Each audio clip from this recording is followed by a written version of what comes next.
Update. My dad disowned my sister and he is dying. How do I convince her to let him go? Original post. Backstory. My family used to be really close, but that changed in 2003 when my dad, 55 male, discovered that my mom, 54 female, was having an affair with John, 54 male, my dad's childhood best friend. He was basically his brother back then, and he was my dad's best man in his wedding with mom.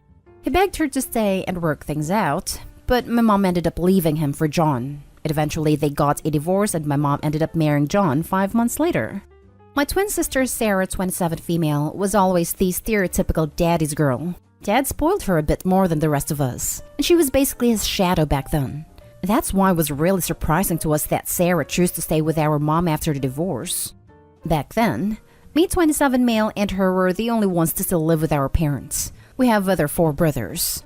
I chose to stay with Dad, and Sarah chose to live with Mom, and in the weekends she come to stay with me and Dad while I choose to stay with Dad, and I occasionally went to Mom's house. To say that the divorce and my sister choosing to stay with Mom messed up my dad is an understatement. He tried to act like he was okay in front of us, but every single weekday for the year following the divorce, I could hear him cry himself to sleep. After the divorce, the relationship between Sarah and Dad didn't change that much. He started to spoil her a bit more than the usual and still remained the usual super dad. Showing up in every parent-teacher conference, ballet recitals and soccer matches, and being the most present dad possible. Things started to change when she suddenly changed her mind about med school. Our dad is a surgeon, and she always said that she wanted to follow his steps. But Mom and John ended up pressuring her to change her career path to become a lawyer, as Mom and John are both lawyers. During her studies, John started mentoring her, and they become really close. And after she finished her education, he got her a job at his law firm. Now on to the issue. In 2017, Sarah got married. My dad was absolutely thrilled about her wedding, and he gave Sarah a blank check for her dream wedding. To be fair, he did this to all of us, as he really liked weddings. But in Sarah's case, he was really excited, because she's his only daughter, and I always remembered him talking about walking her down the aisle. Like every wedding that we went to, he always said to her that he couldn't wait for the day to walk down his little girl down the aisle. But one day before the wedding, Sarah drops the bomb that Dad and John will be walking her down the aisle together. Well, Dad is the most non-confrontational person to walk on this earth, and she expected him to just suck it up. But he didn't do that. They got into a huge fight. First time I see him get angry. And in the end, he didn't attend the wedding and John ended up walking Sarah down the aisle. The fallout was massive. After the wedding, Dad and the side of our family basically disowned her and their relationship became non-existent. She tried to reach out after a while and make amends several times, but he simply didn't want to talk or hear about her. We expected him to turn around when she gave birth in 2018, but doesn't even want to meet her kids. Then earlier this year, he was diagnosed with pancreatic cancer. And unfortunately, the treatment didn't work and he is terminal. Even with that, he still doesn't want to see her again and she doesn't understand that. I'm very close to my dad, and these last few weeks are really difficult for me. How do I convince her to let him go? Now for the top advice before reading the update. There really isn't anything you can do. There is no way to make this less awkward or horrible for her. She made her choices years ago. Now she has to live and die with the consequences. I know you would like to make it easier, but I would just step back from this. The only statement should be, I'm sorry, Dad still doesn't want to see you. And spend all your energy on your dad, not on a dead relationship. I would say that by her choosing the man who took his wife and life away to walk her down the aisle, that she was the one who chose to disown her father. She needs to live with the consequences. Absolutely. To wait a day before the wedding to drop that bomb? She knew it wasn't going to go over well. Terrible situation all around. Are people glossing over the fact that the daughter took her dad's money for a dream wedding, and after it was spent, then she tells him, oh, by the way, that dream of you walking me down the aisle? You need to share that dream with the guy that stole your wife and split up your family. That was an absolute scumbag move. It's what I was thinking. The dad was a walking bank account to her, and she never considered all the efforts he did for her. Yes, it's okay to change plans and decide different careers, but he spoiled her, loved her unconditionally, followed her with admiration and care, and she brings a blow like this upon the father who lost everything. She took him for granted. Daddy, thanks for paying for my dream wedding. I need to tell you one thing. I want you to walk me down the aisle with the guy that screwed mommy behind your back and then stole her away. Do you remember him? Your former best friend turned most hated enemy? Yeah, I want to give that man equal honor as father of the bride. I don't understand why you're upset, Daddy. All of this. Any idiot would know that this would cause a problem. And she had to be a cruel, spineless person to spring this on her dad on the day of the wedding rehearsal. And now for the update. A week after I posted the original post, my dad started getting worse. His health started declining really fast, and we lost him exactly 1 month ago. It wasn't pretty. I never thought it would be, but I never thought it would be that heartbreaking. He was in a lot of pain. He's been through so much in these last months. As heartbreaking as it was to us, he deserved to rest. He was tired. In the end, he was lucid enough to say his goodbyes to me and my older brothers. Hearing him saying what he said to me was one of the most painful and beautiful moments of my life. His words to me meant a lot. I won't say exactly what he said because I believe it's just too personal. He said goodbye to my daughters, 11 months old and 2 years old. It was just like when I was a kid.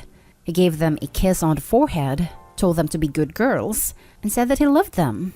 It was something I won't ever forget, and it hurts like hell that they are so young to understand what happened. They still ask about Grandpa, and every time I try to explain to them that he isn't coming back, they don't seem to understand that. And how can I blame them? I'm only 27 years old. I honestly don't get it. I was supposed to get a lot more years with my dad. It doesn't seem fair at all. But the worst part was my twin sister, Sarah. Dad died without speaking to her. I tried to talk to him about her, but he wasn't interested in speaking with her. She started getting more desperate, and suddenly he died. It was expected, but she was in denial. His funeral was beautiful.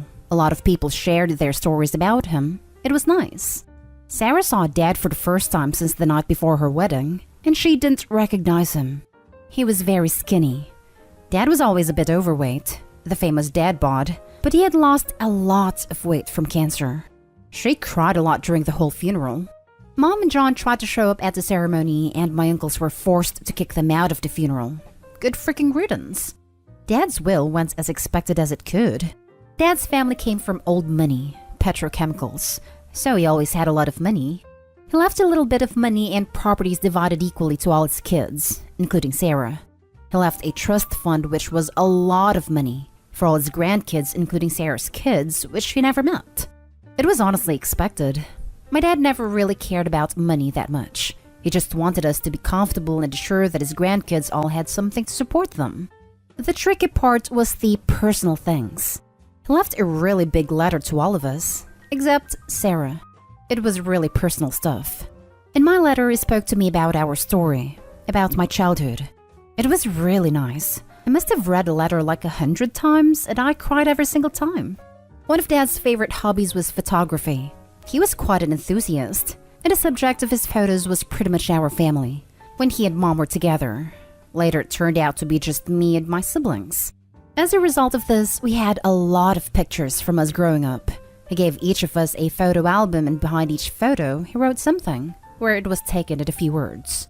I was honestly very surprised with this. He must have done this long before he died. It was a very thoughtful goodbye gift, something that was very typical of Dad. Sarah didn't get any letter, and her album didn't have anything wrote behind her photos, and when she found out about this, she had a mental breakdown. The regret was eating her alive. Still is. She was admitted to a hospital and spent an entire week there. She's doing a bit better now, getting a little better every day. Her husband and I are really confident in her recovery. She's sleeping and eating almost normally now. She still starts to cry randomly multiple times on a daily basis, but it's getting better. At least that's what I'm telling to myself. Which brings us to last week. My wife and I discovered that we are expecting again. It wasn't planned or anything like that. My wife switched birth controls last month, and she spends a week without taking the pill. It's still very early in her pregnancy, so we haven't told anyone yet. The thing is that I'm really angry. I'm angry that my future kid is not going to be able to meet Dad. I'm freaking pissed, honestly. It doesn't seem fair at all. I'm angry and I'm scared. My dad was supposed to guide me in the whole parenthood process. He was teaching me a lot with my daughters. Now I'm scared of doing this without him. I'm scared of not being a good father like he was to me, because my kids deserve that. This is it, folks. This whole situation could be a lot better. I play the what-if scenario in my head every day. Unfortunately, it doesn't change anything. This is honestly a bitter ending. Doesn't seem fair at all, but that's the thing about life. It's actually never fair. I want to thank everyone who gave me advice and to everyone who reached out and offered their support in the chat. I was very lonely at the time. Still am. It meant a lot to me. Thank you, Reddit. This whole situation is sad. It really is. Listen, bud, let me tell you something. Your amazing dad did his job, and he gave you whatever he could pass on to you. Best thing you can do is live according to the good things he taught you. Grab a book and start journaling all your best memories. Talk to your family members. Write down what they remember too. This is the time to do it while memories are fresh.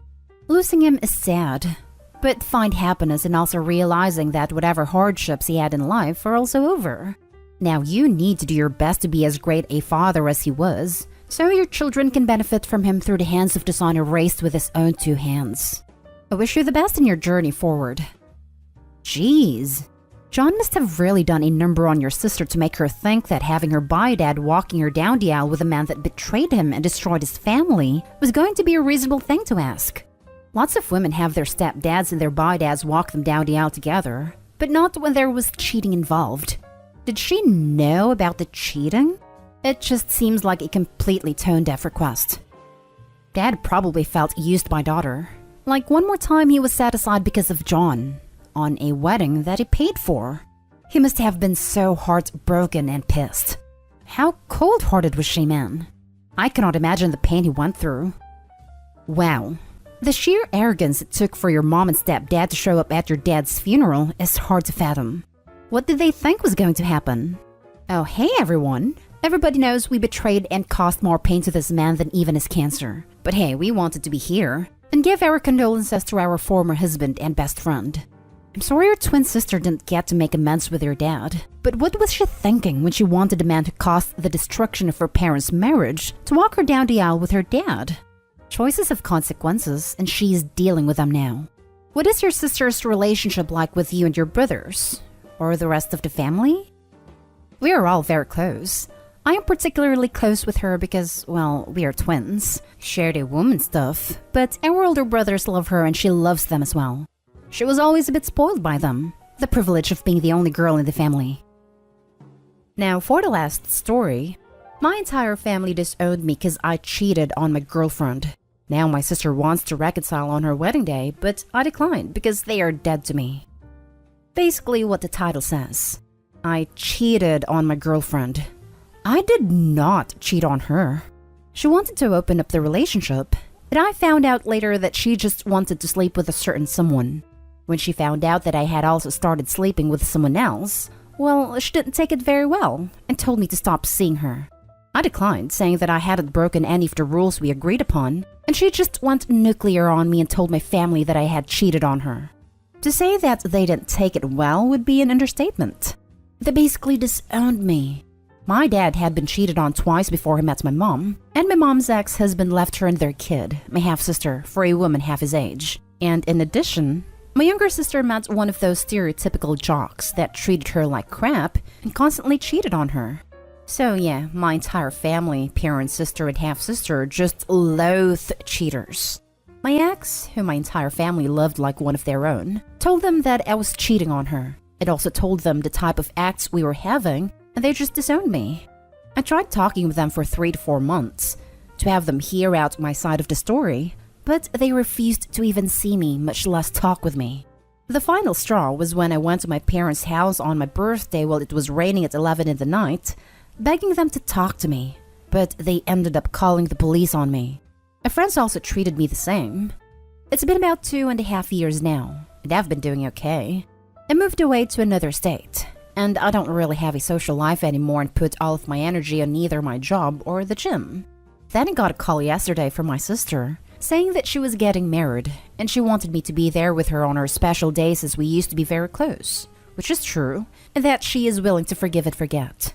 I asked her to expand on that, and she told me that she is willing to forgive me for cheating on someone, and isn't willing to forget that I was a horrible human being for doing so. I told her that I am not available, and have a good day, never to contact me again, and hung up without explaining. My phone is now blasted with messages and calls which I have not bothered listening to. Now, should I actually be trying to reconcile with them because they are my family? Because I really don't want to. They dropped me without ever listening to me and just shunned me for something that I didn't even do. Also, one more thing I wanted to ask you guys. Is this something I should get therapy for? I don't know much about therapy. The only person I have told my story to is my secretary, and she advised me to get some. Now for the advice. You should do what feels best for you.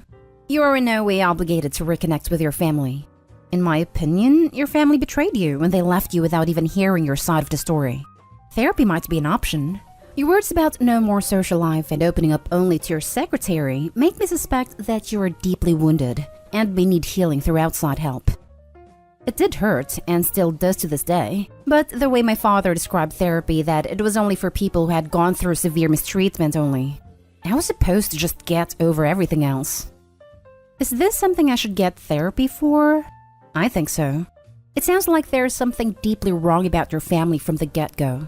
Especially this part. I asked her to expand on that, and she told me that she is willing to forgive me for cheating on someone, and isn't willing to forget that I was a horrible human being for doing so. I have a lot of trouble understanding just why she still seems to be adamantly believing your ex. Were you always the black sheep in the family? I wasn't the black sheep. I was just a boy. Like, I was never supposed to have any feelings. I was never supposed to cry. That sort of thing. What is your understanding as to why your entire family seems adamant in not considering your point of view at all? The way I understand it, in this situation, I was introduced to them as a cheater by a girl that they love as much as their own daughters. I was guilty from the get-go, and they never considered my ex to be lying. They just considered her to be a victim here, I suppose. They demanded I apologize to her, and when I wouldn't and just asked to talk to them, they thought I was lying. They never considered me to be the victim here. This is the way I understand it. I don't know for sure because I haven't really talked to them since.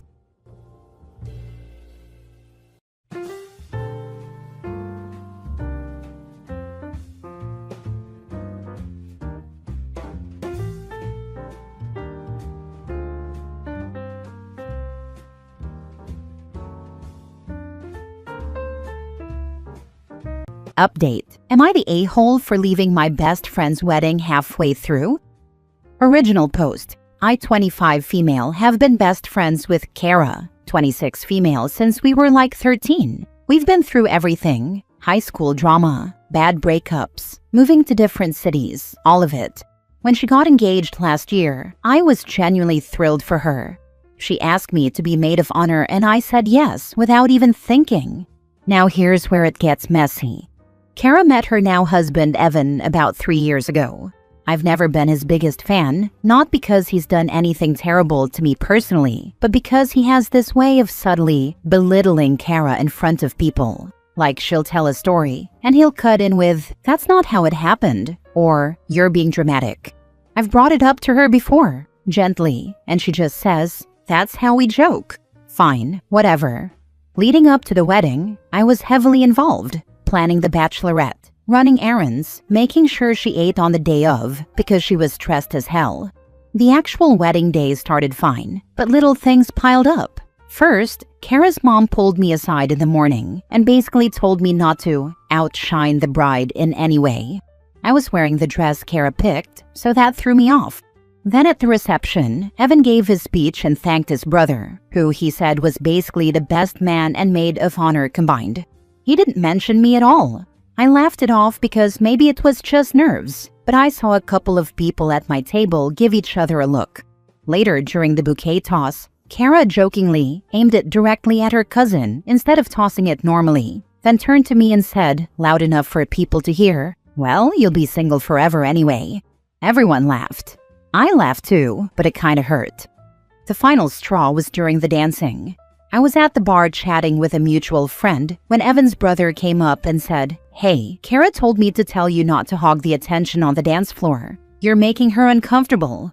I hadn't been dancing weird or anything, just normal wedding fun, but apparently me existing in her orbit was now a problem. I went to find Kara to ask what the deal was, but she brushed me off with, "Can we not do this right now? It's my day." At that point, I felt like I was just not wanted there. I'd spent months helping plan this wedding, paid for travel, address, gifts, and here I was being treated like I was crashing the party. So I told her I wasn't feeling well and left before dessert. When I got home, my phone blew up with texts from Kara. At first it was, "Where did you go?" Then, "I can't believe you ditched my wedding." And finally, "Everyone's asking where my maid of honor went. Do you know how bad this makes me look?" I explained I felt unwelcome, and she said I was being selfish and making it about me on her wedding day. I didn't respond after that. Now a couple of mutual friends are saying I overreacted and that weddings are stressful and people say things they don't mean. So Reddit, am I the a-hole? Now for the top comments before reading the update. A common theme in these types of posts is failure to communicate. When Kara's mom told you not to outshine her in any way, your response needed to be, "What do you mean by that? Please be specific." When Kara made the comment about you never getting married, you should have responded, "Wow, that was really mean. Is everything okay? Are you having second thoughts about the marriage?" When Kara sent Evan to tell you not to hog attention on the dance floor, you should have immediately gone to her and asked what she meant by that. When she blew up your phone with, "Why did you leave texts?" you should have responded, "I kept being told I was outshining you, and since I wasn't doing anything to outshine you, the only solution to not outshining you was to leave." Is Kara that unattractive that she's so easily outshone?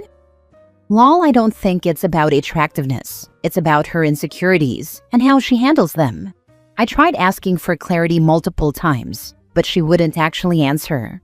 Leaving was just me stepping out of a situation where nothing I did would be seen as okay. Not the a-hole, but have we considered that the groom may not like you because of what she has said to him about you?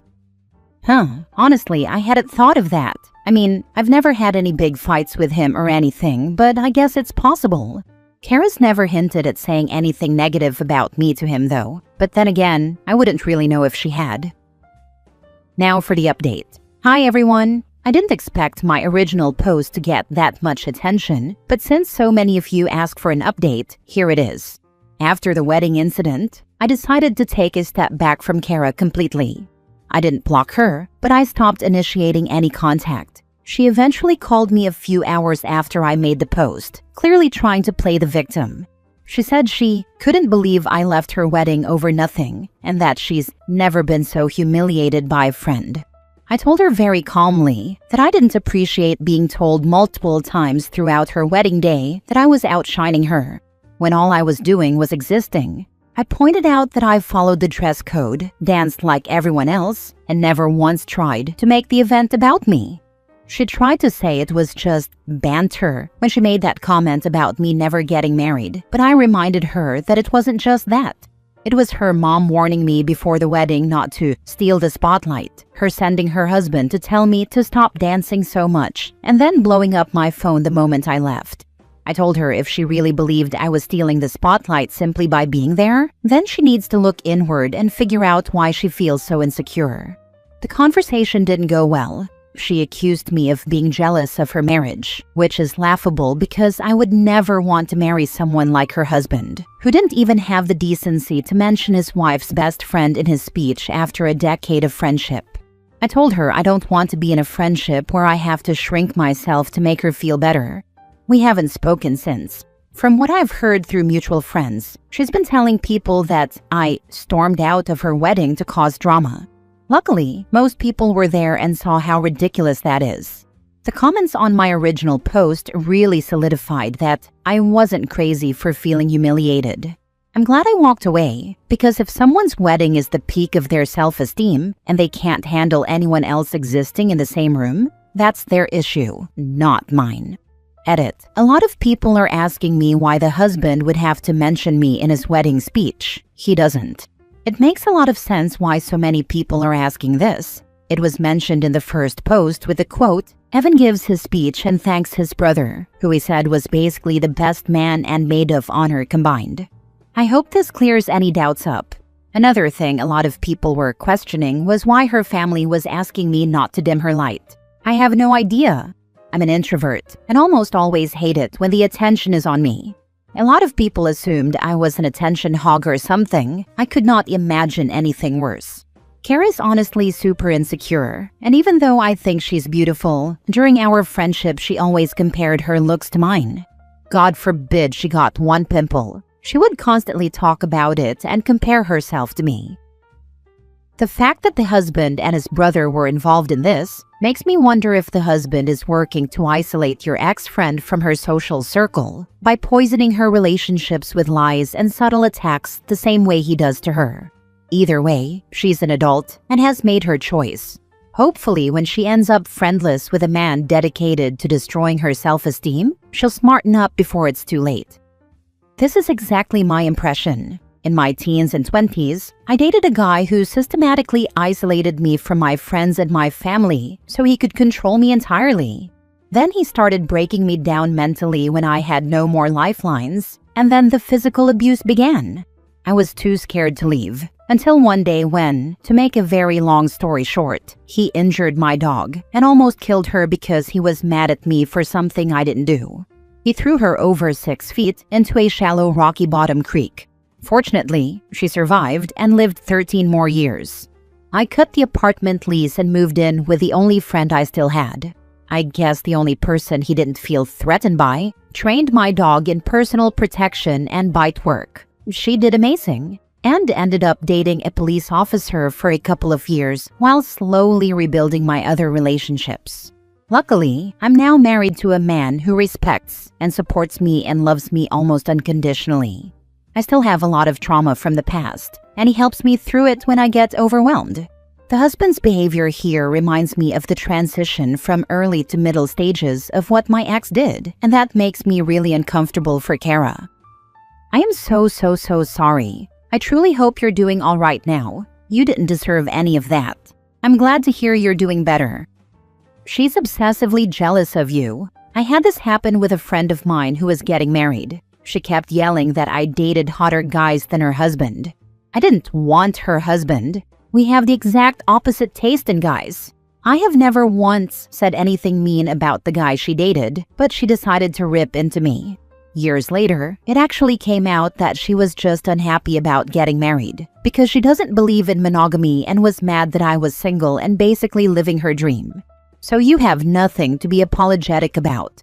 Forget her. I hope she gets the therapy she needs, but you don't need that negativity in your life. Next story. Am I the a-hole for not talking to my sister since my wedding after her affair being exposed ruined the day? I, 26 male, married my wife Ella, 26 female, 4 months ago, and it's been 4 months since I spoke to my sister Valerie, 31 female, after her affair was exposed during our wedding reception. It led to a fight between her husband and the affair partner, who happens to be Ella's brother's best friend. The two were married, and they snuck off to continue their affair but were caught by Valerie's husband. There was yelling, punches thrown. My sister was hysterically trying to get her husband to calm down and take back what he said. I assume he said he was done with her, and they brought it back into the ballroom for everyone to witness. The cops had to be called, and Valerie's husband was insulting her and calling her every name a person might think of. The guy's wife got involved once she realized it was her husband. She jumped in, and Valerie ended up having her dress shredded and some hair pulled out. This became a huge distraction, and Ella and I decided to leave early because most of our guests ran off after that. Valerie's husband, the affair partner, and his wife were all arrested, and Valerie was taken to the hospital. My parents told me she was released 12 hours later, and I told them I didn't care and didn't want to talk about her or to her. Valerie did try reaching out, but I ignored her. She mostly cried about how her life was ruined and that she needed her brother. It was an afterthought, like several weeks of an afterthought, when she apologized for what happened, but she tried to say none of it was her fault. I refused to talk, and I still don't want to. My parents have passed along apologies for her, and I have told them to stop. They say I need to talk and Val needs me. They said she was the biggest victim since she needed to be taken to the hospital, and surely Ella and I don't place any blame on her. But she knew her husband and the affair partner's wife were at the wedding. She chose to go off and screw around on her husband during my wedding reception. She made risky choices and didn't give a crap about my wedding. So, am I the a-hole? Now for the top comments. I don't blame you for going no contact. Bad enough to be having an affair, but to do something while it's your wedding with both partners present just makes it sick. I know, she knew where she was and who was there. The fact she wanted to chase the thrill or whatever was going through her head doesn't excuse it for me. Your parents are delusional for thinking she's the victim. The husband and the affair partner's wife are the victims. She just got a little karma. Instead of celebrating with you, her brother, she was out chasing her own high. She didn't care about you, so why should you care about her now? I am sure your wife is shattered. I hope you were able to enjoy your honeymoon. Not the a-hole. Not the a-hole. She actually snuck off during the reception with the affair partner? That's a bold move, Cotton. She actually did that, and so did he. And they actually thought no one would notice? How quick a quickie were they planning? It wasn't that quick, which is a big part of why they were found out. Not the a-hole. I'd never speak to her again. Choosing to sneak off with her own husband for a quickie would have been rude AF at her brother's wedding. Doing it with the affair partner? Yeah, you don't want trash like that in your life. Also, laughing my butt off at her being the biggest victim. She absolutely deserved to get the crap beat out of her, and it is all her fault. I wouldn't have cared if she went off for a quickie with her husband. It's the affair partner at my wedding while their spouses are present. That's what I find rude and just downright trashy to do because there was always a risk. Last story. Am I the a-hole for ending things with a guy after 1 week because he already had our wedding planned? I, 34 female, just started seeing this guy recently, and honestly, I was excited about it. For the past couple of years, my life has been all about school and work.